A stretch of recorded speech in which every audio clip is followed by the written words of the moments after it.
The Kilgore unit of the Boys and Girls Club of Rusk County has closed its doors. And as KLTV7's Jamie Boyum reports, although they can accommodate about half of the kids who are attending this facility, they need another building in Kilgore.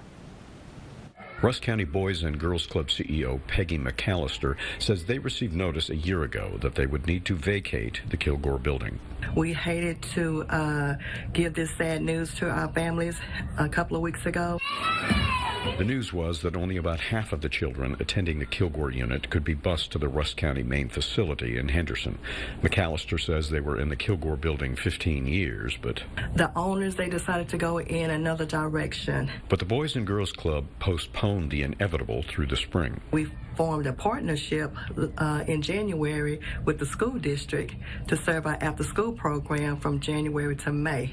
But that partnership has dissolved as well. So in June, the busing from Kilgore to Henderson began, but there is limited seating and an extra expensive fuel. It has tremendously affected our budget. They are actively seeking new accommodation in Kilgore, but they can't just take any building. We are under the umbrella of Boys and Girls Club of America, and we have a membership requirement that we have to acquire within our policies and procedures of what we can use within the facility to maintain safety for all the kids. Which means things like enough restrooms. The staff working in Kilgore are now at the main facility, but when this all ends, the Kilgore staff will end as well. That's very unfortunate unless we find a new facility. And the summer session ends August 2nd.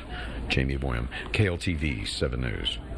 And the clock is ticking. McAlister tells us she's looking at a few prospects, but so far they have not found a new building for the Kilgore unit.